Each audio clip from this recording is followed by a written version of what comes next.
Alô pessoal, tudo bem? É um prazer falar com vocês novamente e eu vou contar agora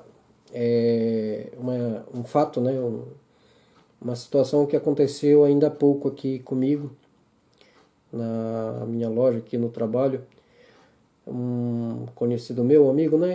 Eu me dispus a ajudá-lo a comprar a casa própria, né? Que ele está querendo.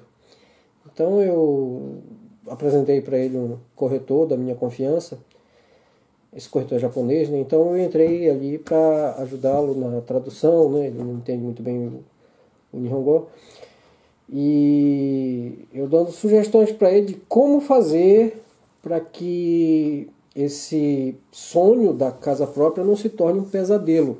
Inclusive isso é uma realidade para muita gente que comprou casa e aqueles sonhos todos, eles por um momento eles se concretizaram, mas depois virou um pesadelo onde chegou a crise, ou chegou uma situação de desemprego, ou um imprevisto, uma fatalidade na vida e não teve mais condições de pagar, ou eu não sei, não quis mais pagar, ou teve que ir embora para o Brasil e aí teve que largar tudo, deixar ir, abrir falência e ir embora e acabou-se casa própria, né?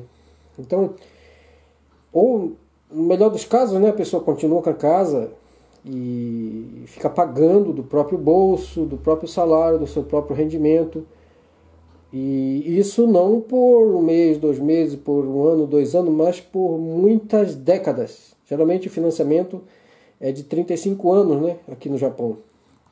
O casamento da casa própria. O financiamento da casa própria, desculpa. Então eu estava sugerindo para ele que fizesse aquilo que eu fiz. Que eu usei de um pouco de artifício, estudando, aprendendo, apanhando, e de forma que eu construí minha casa, uma casa que custou até bem caro, mas eu consegui fazer alguns artifícios e legais, tudo dentro da lei, honestos, e, e eu consegui zerar a minha prestação. Ou seja, eu moro numa casa nova e para mim eu não tenho custo, né, quanto a essa casa, né? Eu consegui fazer alguns investimentos com o dinheiro que eu iria dar de entrada e esses investimentos eles praticamente pagam tudo, todo o custo da casa, né, o custo mensal da prestação. Então fica praticamente uma casa de graça, né, uma casa nova de graça. Isso ninguém ensina, né? Mas há como fazer isso aqui no Japão. É só dar os passos certos. Se você quer aprender, me acompanhe. Normalmente eu só abro isso para quem realmente para quem é chegado meu. Mas como eu vi que tem muitas pessoas interessadas, né, em aprender sobre isso aí, a minha sugestão é a seguinte: se você está pensando em comprar casa, pare um pouco e pense nisso.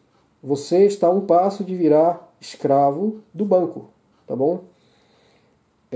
Porque você vai assumir uma dívida pro resto da vida. 35 anos é uma vida, gente. Aí alguns vão dizer, então eu vou ficar pagando aluguel pro resto da vida? Às vezes é uma opção melhor ou menos ruim do que ficar escravizado pelo banco pro resto da vida, não é? E outra, casa própria é compromisso, gente. Quem tem instabilidade, quem ainda não se, sabe, definiu onde quer ficar, o que quer fazer, onde quer morar, se tem aquela que ainda quer voltar para o Brasil porque o Japão é ruim, é melhor não fazer a compra da casa própria. Mas se você está decidido realmente, pare um pouco para pensar. Imagina você daqui a 35 anos, provavelmente com bengala na mão, pagando aquela prestação da casa própria, com o dinheiro da tua aposentadoria, se é que você vai ter aposentadoria, com certeza, se tiver vai ser um valor muito baixo, se tiver, ou pior dos casos, dependendo aí de parente, de filhos, para poder pagar, em vez de deixar uma herança, deixa uma dívida, né, ainda em vida para os herdeiros. Então pense bem nisso, você precisa fazer de um jeito diferente, para que esse sonho não vire, na verdade, uma escravidão para você. inclusive um funcionário do banco que sempre vem aqui me visitar, de um banco aqui da cidade, eu conversando com ele sobre isso, e ele confirmou, disse, realmente as pessoas o assalariado que compra a casa própria, ele na verdade ele vira um escravo daquela dívida, um escravo do banco, porque ele tem compromisso eterno praticamente para a vida toda com o banco. E eu estava explicando para esse meu amigo lá, que está pensando em construir casa, eu disse, olha, eu vou te apresentar um corretor e eu vou te mostrar o jeito que eu fiz para que a casa não se torne um peso para você, para que você não tenha que tirar do teu bolso e pagar 100% o valor da prestação da tua casa com o teu salário. Sabe, eu vou te ensinar um jeito onde você vai poder construir tua casa. E essa casa ela não vai ser um peso para você. Muito pelo contrário, vai ser um jeito diferente, um jeito abençoado de você construir a casa, de você ter a tua casa, sem que isso seja um peso para você no teu bolso. No meu caso, eu consegui fazer isso e mais ainda. Eu moro numa casa boa e eu não pago para morar lá. Eu recebo, tá entendendo? Há como você fazer isso.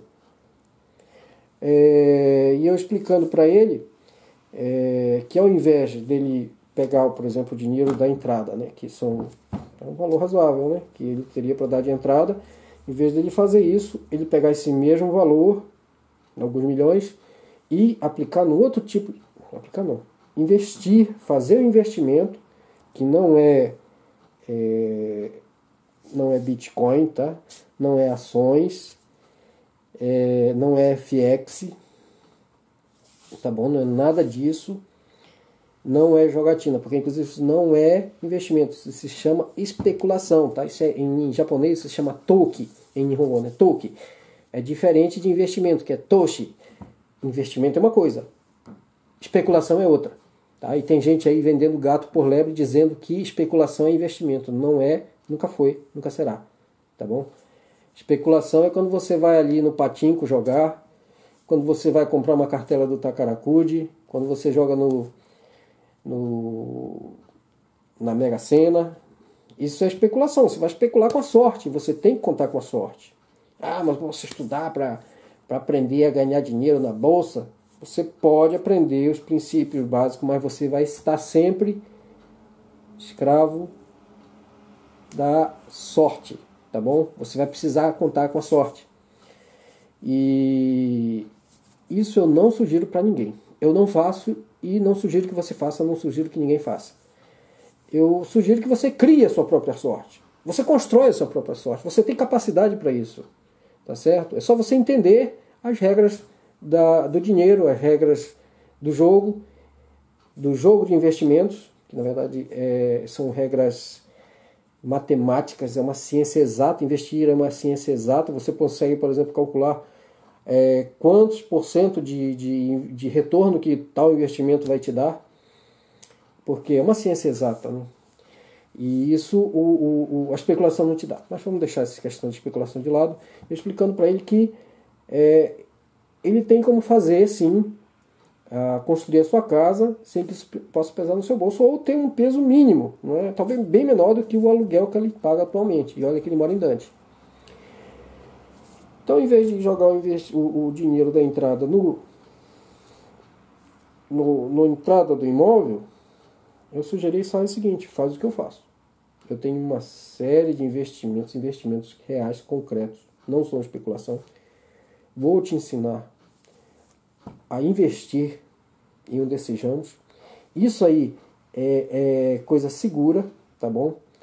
A taxa de risco é baixa, é controlável e você vai ter como ter um retorno disso aí. Não é mágica, porque no início dá um pouco de trabalho, mas compensa imensamente, tá bom? E ele já entendeu, não é? Só que a primeira vez que ele veio sozinho, e depois veio com a esposa, e agora com a esposa, então, nós conversando, eu apresentei o corretor para ele, e a esposa dele está muito reticente, porque ela futuramente quer ir para o Brasil, e a ideia que ela teve foi uma ideia perigosíssima. E infelizmente a maioria Dos assalariados, eles têm essa tendência, né, dos assalariados, digamos, estrangeiros, brasileiros, principalmente brasileiros aqui no Japão, que é o seguinte, ela tinha outra ideia, que ela queria o seguinte, construir a casa, tudo bem, mas o dinheiro da entrada, não dá entrada. Faz o seguinte, pega esse dinheiro e vamos mandar para o Brasil para comprar, para dar entrada num apartamento lá, porque um dia a gente vai voltar para lá, e esse apartamento a gente dá entrada e o resto a gente financia. Porque um dia a gente volta para lá e lá aí a gente vai ter onde ficar. Pasmem. Eu não sei se vocês estão assustados, mas eu fiquei muito assustado com o que ela falou. Porque basicamente o que ela está dizendo é o seguinte, nós vamos criar um passivo aqui, uma dívida aqui para pagar com o nosso suor, com o nosso salário, para o resto da vida, e vamos criar outra dívida lá no Brasil para pagar também com o nosso salário, vamos dividir o nosso salário em duas dívidas, em dois passivos gigantes, para o resto da vida. Vamos ter um peso aqui e um peso lá. Como se não bastasse um só, vamos ter dois. Isso eu fiquei muito assustado. E ela não se apercebeu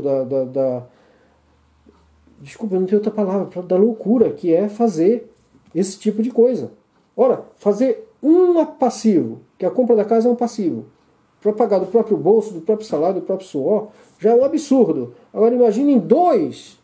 Ela queria jogar dinheiro na entrada de um apartamento e o pior, financiar no Brasil pelo banco, pela Caixa, que tem um juro extorsivo, né?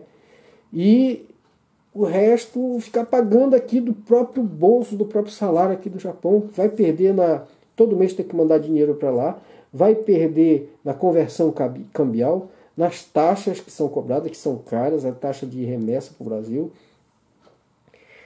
Ela vai perder em impostos.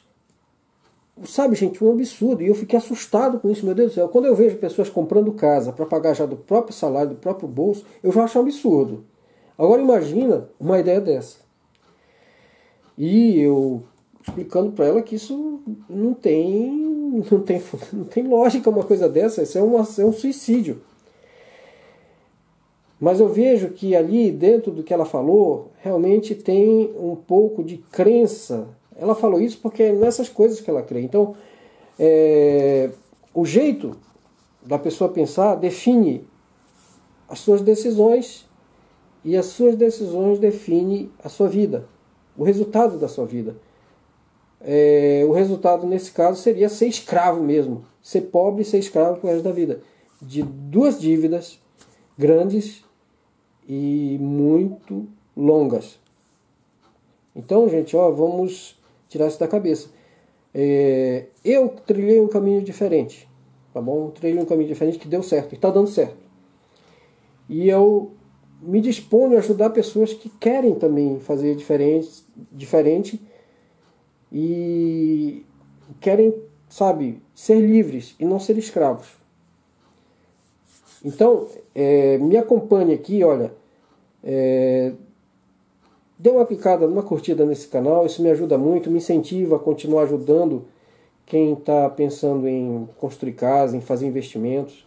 Esse canal aqui é de investimentos, mas eu falo também sobre, no caso, para quem está começando a comprar casa, né? Eu ajudo pessoas, já ajudei várias pessoas a comprar sua casa própria, não do jeito que todo mundo faz, porque veja bem, um corretor normal, eu não sou corretor de imóveis, tá? Mas eu já comprei muitos imóveis. E já ajudei pessoas a comprar também. Eu apresento corretores que são da minha confiança e que entendem o jeito que eu trabalho. Eu faço de tudo para que o passivo vire um ativo, tá bom? Porque é horrível você vender um passivo para uma pessoa, principalmente um amigo, um parente. Aquilo que eu não quero para mim, não quero para ninguém. Eu não compro passivo. Eu não fico me endividando com coisas que eu vou ter que pagar do meu próprio bolso, né? Não, jamais. Eu me endivido com coisas que vão me levar para frente, coisas que vão me dar mais rendimento, que vão me dar, me fazer melhorar de vida e não piorar, em todos os sentidos, inclusive financeiro. Então, esse tipo de ajuda, um corretor de imóveis, ele nada mais é, como tem muitos por aí, né? O que eles querem é vender o imóvel, tá bom? Eles querem vender o imóvel e acabou. Eu nem corretor não sou. Então eu já fico mais ou menos numa situação confortável. Porque o meu interesse não é vender imóvel. Agora eu quero que a pessoa tenha sucesso. Porque eu sei que isso é possível. Tenha sucesso e faça bom uso do seu dinheiro. Tá bom? Existem técnicas legais, técnicas honestas de você comprar sua casa sem ter que tirar do seu bolso para ficar pagando a prestação pro resto da vida. Pelo menos boa parte do dinheiro você não vai precisar se preocupar com o dinheiro da prestação. Talvez uma pequena parte, uma pequena porcentagem vai depender do que você conseguir aprender com o que eu vou ensinar, né? Então, saia desse pensamento de que a casa própria eu tenho que pagar com o meu salário. Saia disso. Talvez uma pequena parte só. E olhe lá. Isso com o tempo pode ser trabalhado para que zere, né? E quem sabe ficar até no positivo. Ou seja, eu hoje moro numa casa própria, nova, e eu não pago. Muito pelo contrário, eu recebo para morar nela. Isso é possível. E eu ensino isso. Você me acompanha. Eu não vou ensinar isso para todo mundo. Eu vou falando. Eu vou selecionar pessoas porque, primeiro, eu quero pessoas dispostas a mudar o jeito de pensar. Pessoas que pensam como todo mundo, não adianta a gente ensinar que elas não vão aprender. Eu vou só perder tempo. E eu estou pensando, inclusive, em fazer um curso para ensinar essas técnicas. Técnicas de você comprar uma casa, comprar sua casa sem ter aquele peso no bolso praticamente durante a vida toda, né? Pro resto da vida. Muito pelo contrário, você ter um rendimento e não sentir o peso, né, dessa prestação da casa própria. Mas fazer uma coisa assim em conjunto, sabe? Compra a casa e já faz esse investimento, faz um pacote. No Brasil chama combo, aqui no Japão chama seto, faz um seto e resolve a questão do financiamento, da prestação da casa, né? Então, esse tipo de pensamento, né, da esposa do meu amigo é muito perigoso, gente. Cuidado, não caia nessa e vamos trabalhar a mente para mudar o jeito de pensar, porque é possível e você precisa acreditar que é possível você comprar a sua casa sem sentir aquele peso no bolso. Por mais que a prestação seja cara entre aspas, porque não existe, no meu ponto de vista, não existe coisa cara e nem coisa barata. O que existe é coisa que compensa e coisa que não compensa. Eu já fiz coisa de 3 mil ienes que não compensou. E eu já fiz coisa de 130 milhões de ienes que compensou tremendamente. E eu quero fazer mais ainda. Então não é questão de preço, gente. Não existe coisa cara e coisa barata. Tira isso da cabeça. Quando você foca no preço da coisa e não no benefício que aquilo vai te trazer, você está indo no caminho dos pobres, no caminho da pobreza, no caminho da miséria. Você precisa focar em quanto que aquilo vai te render, independente de quanto custa. Se aquilo te render bem, não interessa quanto que custa, tá bom? Agora, minha experiência é o seguinte, coisa boa não é barato. Tudo tem um preço. E as coisas boas, elas têm o seu preço, né? E vale a pena pagar, né? Eu nunca vi ninguém arrependido por comprar coisa boa. Mas eu já vi muita gente arrependido por comprar coisa ruim, ainda que barato, né? Tá bom? Me acompanhe nesse canal, dê uma curtida, coloque sua dúvida, sua pergunta. Se você tiver, na medida do possível, vou estar perguntando, eu não tive ainda tempo de preparar o curso, vou preparar. E você é convidado também a participar, né, com suas sugestões. Se você estiver interessado em aprender, futuramente você vai poder também ter acesso a esse curso. Tá bom? Um grande abraço e a gente se encontra nos próximos vídeos. Tá bom? Tchau, tchau.